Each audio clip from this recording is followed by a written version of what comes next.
Preliminary written এবং ভাইভাতে pass করলে আপনি একজন বিশেষ ক্যাডার হয়ে যাবেন। কিন্তু এনটিআরসি ক্যাডার হতে হলে আপনাকে কতটি ধাপ বা কতটি পর্যায়ে অতিক্রম করতে হবে আপনি কি জানেন? দেখুন, আপনি ভিডিওটি দেখুন, তাহলেই বুঝতে পারবেন। হ্যালো গাইস, আসসালামু আলাইকুম রহমতুল্লাহ। SM Khairul digital academy Facebook page ও ইউটিউব চ্যানেলের পক্ষ থেকে আজকে হাজির হলাম একটি নতুন ও গুরুত্বপূর্ণ টপিক নিয়ে। আজকের টপিক এনটিআরসিএ বা বেসরকারি শিক্ষক নিবন্ধন কর্তৃপক্ষের মাধ্যমে আপনার চাকরি পেতে হলে কতগুলো ধাপ বা পর্যায়ে অতিক্রম করতে হবে। আপনারা যারা পঞ্চম গণবিজ্ঞপ্তিতে আবেদন করেছেন তারা আবেদনের পরবর্তী আর কতটি ধাপ আছে এবং ধাপগুলো কি কি বা কতটি আর কি কাজ আছে, আপনাদের কি করণীয়। আপনারা যারা 18তম প্রিলিমিনারি পরীক্ষা দিচ্ছেন এবং যারা 19তম ও 20তম প্রিলিমিনারি পরীক্ষার জন্য প্রিপারেশন নিচ্ছেন বা পরীক্ষা দিবেন বলে ভাবতেছেন, তাদের জন্য মূলত কতটি ধাপ রয়েছে বা কি পর্যায়ে অতিক্রম করতে হবে আজকের ভিডিওতে A to Z সে বিষয়ে আলোচনা করব। এবং ভিডিওটি শেষে থাকবে যে MPO ভুক্তিকরণের জন্য বা আপনার একটি ইন্ডেক্স পাওয়ার জন্য বা মান্থলি পে অর্ডার বা MPO যে ভুক্তিকরণের জন্য কত ধরনের কাগজপাতি প্রয়োজন হয় বা কি করণীয় আছে, ভিডিও শেষে সে বিষয়ে বিস্তারিত আলোচনা থাকবে। তাই ভিডিওটি না টেনে সম্পূর্ণ দেখুন। আশা করি শিক্ষক নিবন্ধন পরীক্ষা বা এনটিআরসি সম্বন্ধে একটি ফুল ধারণা পেয়ে যাবেন, আপনি ফুল প্রসেসটি সম্পর্কে জেনে যাবেন যে মূলত কিসের পরে কতগুলো পর্যায়ে আছে বা কোন ধাপের পরে কোন ধাপ অতিক্রম করতে হচ্ছে আপনাকে। আর আপনি যদি আমার চ্যানেলে নতুন হয়ে থাকেন তাহলে চ্যানেলটি সাবস্ক্রাইব করে ফেসবুক পেজটি ফলো দিয়ে রাখুন। এনটিআরসি ও চাকরি সম্পর্কে যে কোনো গুরুত্বপূর্ণ তথ্য সবার আগে আপনি আপনার ওয়ালে পেয়ে যাবেন। আর ভিডিওটি কেমন লাগলো সে সম্পর্কে আপনার গুরুত্বপূর্ণ মতামত কমেন্ট বক্সে লিখতে ভুলবেন না। সময় ক্ষেপণ না করে চলুন মূল ভিডিওতে। আমার কাছে মাঝে মাঝে মনে হয় যে BCS এর থেকেও অনেক বেশি কঠিন এই শিক্ষক নিবন্ধন পরীক্ষায় পাশ করা। কেন কঠিন বলছি ভিডিওটি দেখলেই বুঝতে পারবেন। প্রিলিমিনারি রিটেন এবং ভাইভাতে পাশ করলে আপনি একজন বিশেষ ক্যাডার হয়ে যাবেন। কিন্তু এনটিআরসি ক্যাডার হতে হলে আপনাকে কতটি ধাপ বা কতটি পর্যায়ে অতিক্রম করতে হবে আপনি কি জানেন? দেখুন, আপনি ভিডিওটি দেখুন, তাহলেই বুঝতে পারবেন। প্রথম ধাপেই আছে সার্কুলার।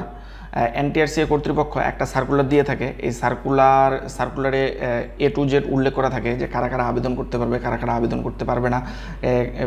এনটিআরসি চাকরির জন্য আবেদন করতে হলে কি যোগ্যতা লাগবে, কি যোগ্যতা সম্পন্ন হতে হবে, সব কিছু এই সার্কুলারে ডিটেলস উল্লেখ থাকে। এই সার্কুলার দেওয়ার একটা নির্দিষ্ট সময় পরে তারা মূলত প্রিলিমিনারি পরীক্ষা নিয়ে থাকে। এই প্রিলিমিনারি পরীক্ষা হয়ে থাকে 4টা সাবজেক্টের উপরে। অর্থাৎ আপনি যে কোনো সাবজেক্টে যে সাবজেক্টই পড়েন না কেন, আপনি আইসিটির স্টুডেন্ট হন আর আপনি ম্যানেজমেন্টের স্টুডেন্ট হন, আপনাকে এই 4টা সাবজেক্টে পরীক্ষা দিতে হবে। এক হচ্ছে প্রিলিমিনারি 4টা সাবজেক্টে পরীক্ষা দিতে হবে। এক হচ্ছে বাংলা, 2 হচ্ছে ইংরেজি, 3 হচ্ছে আপনার ম্যাথমেটিক্স এবং 4র্থ নাম্বার হচ্ছে জেনারেল নলেজ। এই 4টা বিষয়ের উপর আপনার নলেজ থাকতে হবে। এই 4টা বিষয়ের উপর আপনার পরীক্ষা দিতে হবে। 4টা বিষয়ের উপর 100 মার্কের পরীক্ষা হয়ে থাকে।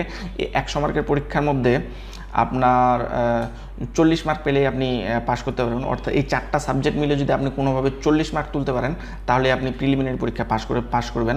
অনেকেই গুজব ছড়াচ্ছে বা সোশ্যাল মিডিয়া বিভিন্ন জায়গায় বলতেছে যে মূলত কি আপনার এনটিআরসি পরীক্ষা অনেক সহজ হয়েছে বা এবার এনটিআরসি পরীক্ষার কাট মার্ক কম, 40-এর বেশি পাইতে হবে তাহলে টিকাবে, বা 50+ পাইতে হবে তাহলে টিকাবে। এরকম গুজবে আপনারা কান দিবেন না, কারণ এনটিআরসি তার সার্কুলারে স্পষ্টভাবে উল্লেখ করে দিয়েছে যে 40 মার্ক পেলেই প্রিলিমিনারিতে পাস করবে। এটা মূলত শর্ট লিস্টেড। যেমন 18তমতে টোটাল আবেদন পড়ছিল হচ্ছে 18 লাখ প্লাস। 18তম এনটিআরসিতে তারা 18 লাখ প্লাস পরীক্ষার্থীর পরীক্ষা নিয়েছে। এটা মূলত শর্ট লিস্ট করার জন্য যে এই 18 লাখ যে আবেদন করলো এইখান থেকে কাদের সিলেক্ট করা যায়, শর্ট লিস্ট করা যায়, কারা এমনিতেই ফাওয়া আবেদন করছে, একটা কারা যোগ্য, একটা শর্ট লিস্ট করার জন্য তারা মূলত প্রিলিমিনারি পরীক্ষাটা নিয়ে থাকে। এই জন্য এখানে 40 মার্ক পেলেই পাস। এর পরবর্তী ধাপ হচ্ছে আপনার রিটেন পরীক্ষা। প্রিলিমিনারি পরীক্ষা দিলেন, এই প্রিলিমিনারি পরীক্ষার 2 মাস বা 3 মাস একটা নির্দিষ্ট সময় পরে আপনার প্রিলিমিনারি রেজাল্ট দিয়ে থাকবে। প্রিলিমিনারি রেজাল্ট দেওয়ার জন্য 18তম একটু মন দিয়ে শুনেন। প্রিলিমিনারি রেজাল্ট দেওয়ার পর একটা অনেক সময় ওই সার্কুলার যে রেজাল্টের যেই নোটিশটা, এই নোটিশে উল্লেখ করে দেয় যে রিটেন পরীক্ষা তারা কবে নিবে। এই রিটেন পরীক্ষা তারা কবে নিবে। আবার অনেক সময় কি করে যে আলাদাভাবে সার্কুলার দেয় যে রিটেন পরীক্ষা কবে হবে, তা পরবর্তী কোনো নোটিশে জানানো হবে। এবার বলে তারা সার্কুলারটা প্রিলিমিনারি রেজাল্টটা দিয়ে দেয়। এই প্রিলিমিনারি পরীক্ষা যারা যারা পাস করলো তাদের হয় কি মূলত এরপরে একটা রিটেন পরীক্ষা একটা নির্দিষ্ট সময় পরে, এটা 2 মাস সময় নিতে পারে, 3 মাস সময় নিতে পারে, অনেক সময় এর থেকে আরও অনেক বেশি সময় নিয়ে থাকে। এই যে রিটেন পরীক্ষাটা নেবে, রিটেন পরীক্ষাটা কিসের উপর হবে? রিটেন পরীক্ষা হবে টোটাল হচ্ছে আপনার 100 মার্কের রিটেন পরীক্ষা। এই 100 মার্কের রিটেন পরীক্ষা হবে আপনার একটা সাবজেক্টের উপরে, অর্থাৎ আপনার ঐচ্ছিক বিষয়, অর্থাৎ আপনি যেই সাবজেক্টটাতে লেখাপড়া করছেন, আপনার গ্রাজুয়েশনের যে সাবজেক্টটা, এই সাবজেক্টের উপরেই মূলত আপনার রিটেন পরীক্ষাটা হয়ে থাকে। এখন একটু গুরুত্ব সহকারে শুনেন আমার কথাটা। এই রিটেন পরীক্ষাটা হচ্ছে এনটিআরসি এর যতগুলো ধাপ আছে, এনটিআরসিতে চাকরি পাওয়ার জন্য বা এনটিআরসি ক্যাডার হওয়ার জন্য এই রিটেন পরীক্ষাটা হচ্ছে সব থেকে গুরুত্বপূর্ণ বিষয়, একটা ধাপ। কেন? আপনি যদি 100 মার্কের পরীক্ষায় 90 মার্ক পান, তাহলে হবে কি আপনি আপনার পছন্দ মতো প্রতিষ্ঠান পছন্দ করে নিতে পারেন। অর্থাৎ আপনার এলাকায় সবথেকে ভালো প্রতিষ্ঠান আছে 3টি, এখন আপনি মার্ক পাইছেন সেখানে 50-55 পেয়ে নিবন্ধন পরীক্ষায় পাস করছেন, সেক্ষেত্রে আপনি তো আপনার ভালো প্রতিষ্ঠানটা পাচ্ছেন না। সেক্ষেত্রে যদি ভ্যাকেন্সি থাকে তাহলে আপনার জব হবে, কিন্তু কোথায়, বাংলাদেশে কোথায় জব হবে সেটা আপনি অনিশ্চিত। কিন্তু যদি আপনি রিটেনে ভালো মার্ক পান, তাহলে আর কারো জব না হোক আপনার জবটা হবে। একটা ভ্যাকেন্সি থাকলে একটা ভ্যাকেন্সি হবে, আপনি যদি 1 নাম্বার হইতে পারেন। সেজন্য আপনার রিটেন পরীক্ষাটা অবশ্যই ভালো করতে হবে। আপনার রিটেন পরীক্ষার জন্য গুরুত্ব সহকারে লেখাপড়া করবেন। আপনার যে সাবজেক্টের খুঁটিনাটি বিষয়ে সব জানবেন, সব প্রশ্নগুলো পড়বেন। প্রিভিয়াস সালের যে কোশ্চেনগুলো আছে এই কোশ্চেনগুলো পড়বেন। এই কোশ্চেনগুলো পড়ে যে কোশ্চেনগুলো এনটিআরসিতে আসে সেগুলো পড়বেন। এর বাইরে যে কোশ্চেনগুলো ইম্পর্টেন্ট আছে সেগুলো পড়বেন। পড়ে আপনারা বারবার লিখবেন, লিখে আপনারা অভ্যস্ত হয়ে যাবেন এবং একটা ভালো মার্ক তুলবেন। তাহলে শিক্ষক হতে আপনাকে কেউ আর আটকাইতে পারবে না। যারা 18তম প্রিলিমিনারি পরীক্ষায় উত্তীর্ণ হয়েছেন তারা ফেসবুক পেজটি ফলো দিয়ে ইউটিউব চ্যানেলটি সাবস্ক্রাইব করতে ভুলবেন না, কারণ আপনাদের লিখিত পরীক্ষার সাজেশন ভিত্তিক ধারাবাহিক আলোচনা নিয়ে আমি পরবর্তী ভিডিওগুলো তৈরি করবো ইনশাআল্লাহ। আপনি রিটেন পরীক্ষা দিলেন, রিটেন পরীক্ষা পাস করলেন। রিটেন পরীক্ষা পাস করার পরে তারা একটা রিটেন পরীক্ষার রেজাল্টের পরে তারা একটা নির্দিষ্ট সময় নেই। এই সময়ের পরে তারা করে কি আপনার হচ্ছে একটা ভাইবার ডেট দেয়। তারা ধাপে ধাপে ভাইবাগুলো নিয়ে থাকে। ভাইবা এনটিআরসি অনেক প্রার্থী ভাইবা দেয়, তো এই জন্য ভাইবা প্রায় 4-5 মাস সময় লেগে যায় ভাইবা আরম্ভ হওয়ার পরেও ভাইবা শেষ করতে। তারা ধাপে ধাপে সব প্রার্থীগুলোর ভাইবা নেয়। এখন এই ভাইবার সম্বন্ধে যদি একটু বলি, ভাইবার টোটাল হয় 20 মার্কের ভাইবা। এই 20 মার্কের মধ্যে আপনার 12 মার্ক হচ্ছে আপনার যে সার্টিফিকেট আছে, এই সার্টিফিকেটের উপর হচ্ছে আপনার 12 মার্ক। অর্থাৎ আপনার এসএসসি, এইচএসসি এবং অনার্সের যে সার্টিফিকেট আছে, এই সার্টিফিকেট 4টা সার্টিফিকেটের মার্কের উপর আপনি কত জিপিএ আছে তার উপর ভিত্তি করে আপনি 12 মার্ক পেয়ে যাবেন। আর বাকি থাকুন 8 মার্ক। এই 8 মার্ক হচ্ছে আপনার ভাইভা। এই 8 মার্কের ভাইভা হয় কিভাবে? আপনার মনে করেন যে আপনি ভাইভাতে যাই যদি অ্যাটেন্ড করেন, আপনার বিহেভিয়ার যদি খারাপ না হয়, আপনি যদি অসদাচরণ বা অসৎ কোনো উপায় অবলম্বন না করেন, তাহলে ভাইভাতে উপস্থিত হলে আপনি 4 মার্ক পেয়ে যাবেন। 12 কত হইলো? 16। বাকি থাকে কত? আর 4 মার্ক। এই 4 মার্ক হচ্ছে আপনার পারফরমেন্সের উপর, আপনি কীরকম পারফরমেন্স দেখাইতে পারলেন। আপনি যদি সব থেকে ভালো পারফরমেন্স দেখাইতে পারেন, তাদের সব ধরনের কোয়েশ্চেনের অ্যান্সার আপনি দিতে পারেন, তাহলে আপনি 4-এ 4 পেয়ে যাবেন। আর যদি 2-1টা মিস করেন তাহলে হয়তো 1-2 মার্ক কম দেয়। এইভাবে আপনি 1 মার্কও পাইতে পারেন, 2 মার্কও পাইতে পারেন। এইভাবে আপনার মার্কটা 17, 18, 19 এবং সর্বোচ্চ 20 পর্যন্ত হইতে পারে। তাহলে কি বোঝা গেল যে ভাইভা অ্যাটেন্ড করলেই আপনি ভাইভাতে পাস, যদি আপনি অসদাচরণ অবলম্বন না করেন। এখন ভাইভাতে পাস করলেই কি সব শেষ? না, ভাইভাতে পাস করার পরেও আপনার আরও অনেকগুলো ধাপ রয়েছে। কি কি ধাপ সেগুলো এখন দেখেন। এই যে আপনি ভাইভাতে পাস করলেন, ভাইভাতে পাস করার পরে আপনিও পাস করছেন, আপনার পূর্ববর্তী যারা এনটিআরসি দিয়েছে, অর্থাৎ 1 থেকে 17তম যারা পরীক্ষা দিয়েছে তারাও পাস করেছে।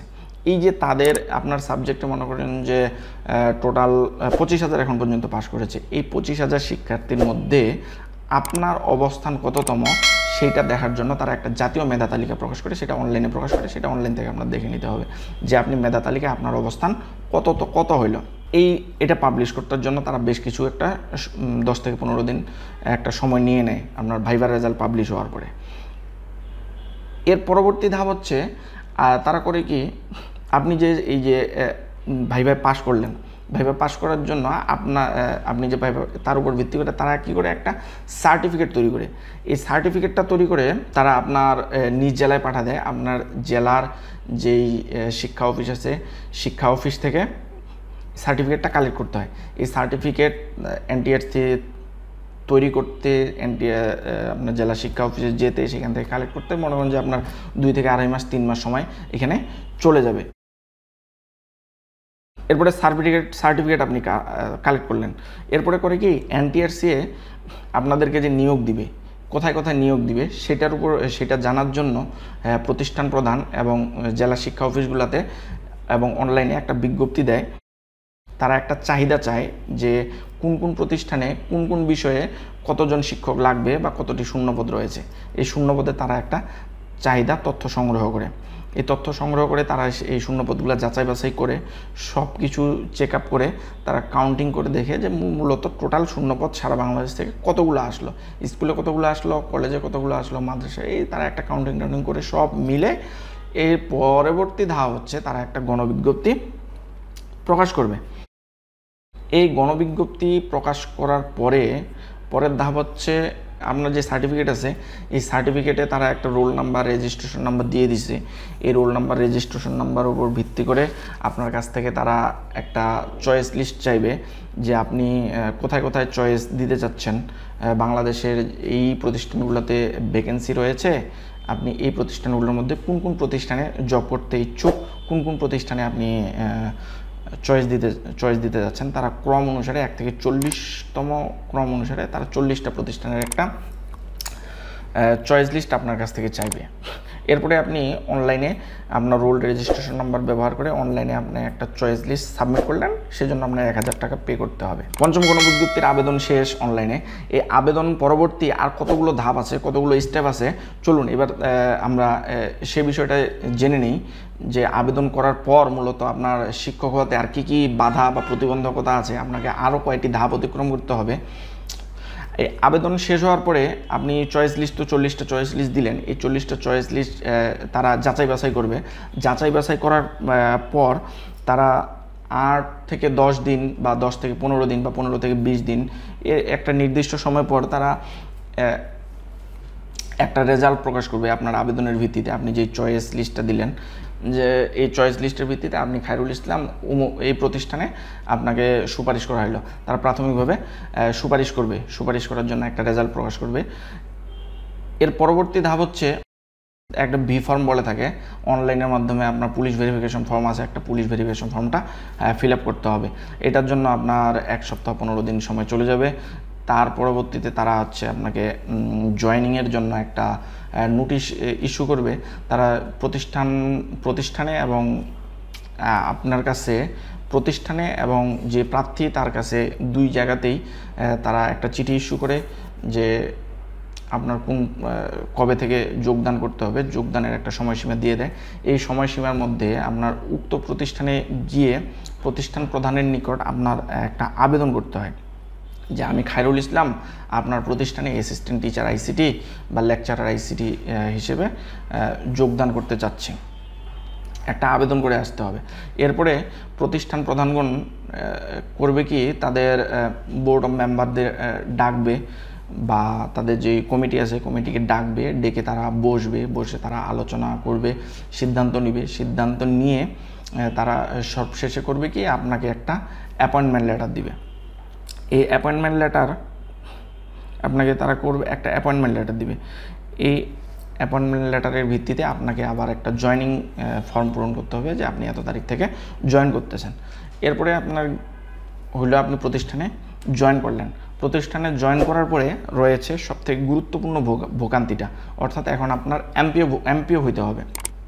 এমপিও হওয়ার জন্য কি করতে হবে, অর্থাৎ আপনার সহজ কথায় যদি বলি, এখন আপনার স্যালারি ধরাইতে হবে, আপনার এখন বেতন ধরাইতে হবে। এখন বেতন ধরানোর জন্য আপনার কি করতে হবে, বেতন ধরানোর জন্য ভাই এমপিও মান্থলি পে অর্ডারের জন্য আপনার বেশ কতগুলো ধাপ অতিক্রম করতে হবে, বেশ কতগুলো কাজ রয়েছে। এমপিও ভুক্তিকরণের জন্য আপনার কী কী ডকুমেন্ট লাগবে, কী কী ডকুমেন্ট সাবমিট করতে হয়, কী ডকুমেন্টগুলো কীভাবে কালেক্ট করবেন এবং ডকুমেন্টগুলো কোথায় পাঠাইতে হবে, ডকুমেন্টগুলো কোথা থেকে আসবে এবং ডকুমেন্টগুলো কতগুলো ধাপ অতিক্রম করে গিয়ে কত দিন পরে আপনার এমপিও বা মান্থলি পে অর্ডারটা আপনি পেতে পারেন এবং প্রথম স্যালারি আপনি কবে তুলতে পারেন সে সম্পর্কে এবার এখন একটু জেনে নিই। আসুন, মান্থলি পে অর্ডার বা এমপিও ভুক্তির জন্য আপনাকে প্রায় 25 ধরনের কাগজপত্র জমা দিতে হবে। এই 25 ধরনের কাগজপত্র জোগাড় করতে হবে। জোগাড় করে এই কাগজপত্রগুলো মাসের 1 থেকে 5 তারিখের মধ্যে অনলাইনে জমা দিতে হবে।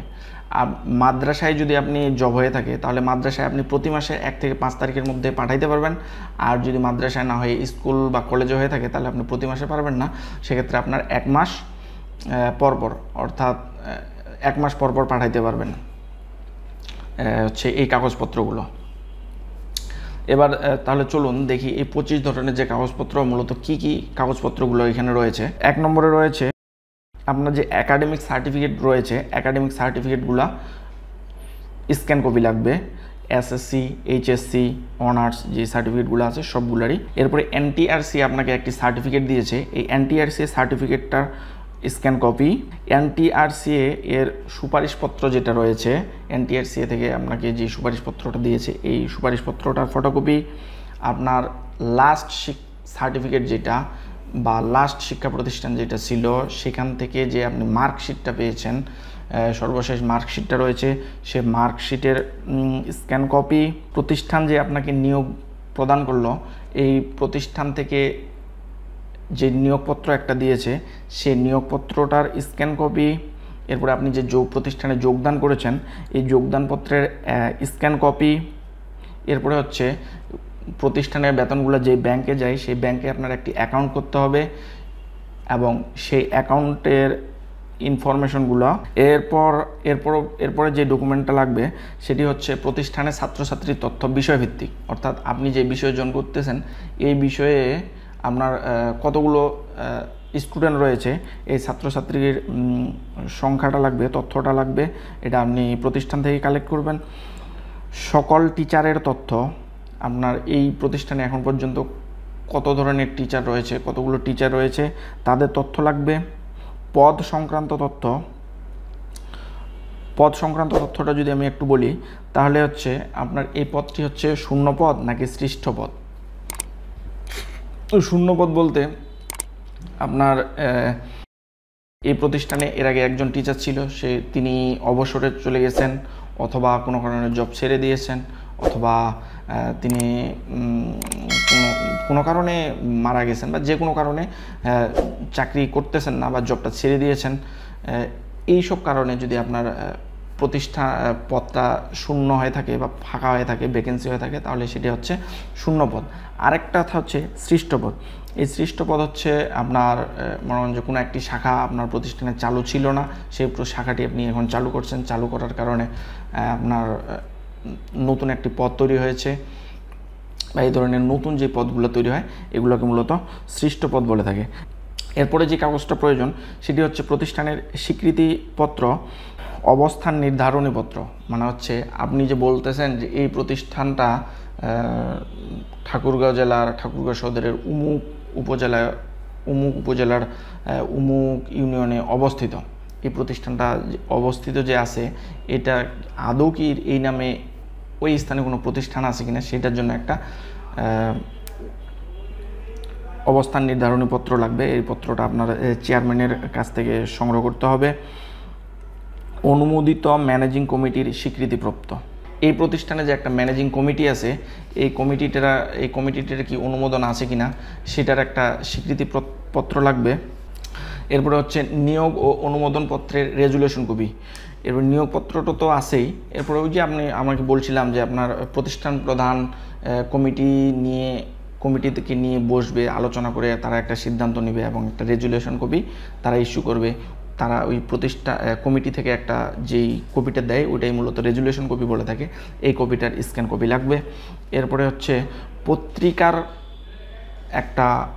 পত্রিকা কাটিং আর কি, গণবিজ্ঞপ্তিটা যে অনলাইনে বা পত্রিকায় প্রচারিত হয়েছিল, প্রকাশ হয়েছিল, তার কোন পত্রিকা হয়েছিল সেই পত্রিকাটার একটা পত্রিকা কাটিং লাগবে, আদৌ গণবিজ্ঞপ্তি হয়েছিল কিনা। এরপর যে জিনিসটা লাগবে এটা হচ্ছে ওই শিক্ষা প্রতিষ্ঠানটার সর্বপ্রথম এবং সর্বশেষ যে এমপিও শিট রয়েছে, এই এমপিও শিটের কপিটা লাগবে। এই সব ডকুমেন্টগুলো, এখানে প্রায় 25 ধরনের ডকুমেন্ট রয়েছে, এই সব ডকুমেন্টগুলো আপনার 1 থেকে 5 তারিখের মধ্যে কালেক্ট করতে হবে। 5 তারিখের মধ্যে কালেক্ট করে এগুলো অনলাইনে আপনার কি করতে হবে, সাবমিট করতে হবে। আপনি যদি এই যে উপরোক্ত যে ডকুমেন্টগুলোর কথা বললাম, এই ডকুমেন্টগুলো 1 থেকে 5 তারিখের মধ্যে সংগ্রহ করতে পারেন, সংগ্রহ করে অনলাইনে সাবমিট করতে পারেন, তাহলে কি ঘটনা ঘটবে আমি পরবর্তী বলি। 1 থেকে 5 তারিখের মধ্যে এই ডকুমেন্টগুলা আপনার এনটিআরসিএ ডকুমেন্ট আকারে কি করবে, আপনার জেলায়, আপনি যেই উপজেলা আছেন সেই উপজেলায় পাঠিয়ে দিবে। এখন এই উপজেলা শিক্ষা অফিস থেকে এই ডকুমেন্টগুলা 14 তারিখের মধ্যে তারা জেলা শিক্ষা অফিসে পাঠিয়ে দিবে। এখন জেলা শিক্ষা অফিস কি করবে, 22 থেকে 23 তারিখের মধ্যে, এটা হচ্ছে তাদের যে বিভাগীয় অফিস আছে, বিভাগীয় শিক্ষা অফিসে পাঠিয়ে দিবে। এরপর বিভাগীয় শিক্ষা অফিস আপনার এই ডকুমেন্টগুলো সব কিছু যাচাই বাছাই, সব কিছু ঠিকঠাক আছে কিনা A to Z সব কিছু দেখে তারা কি করবে, তারা আপনাকে একটা ফাইনালি ইন্ডেক্স নাম্বার দিবে।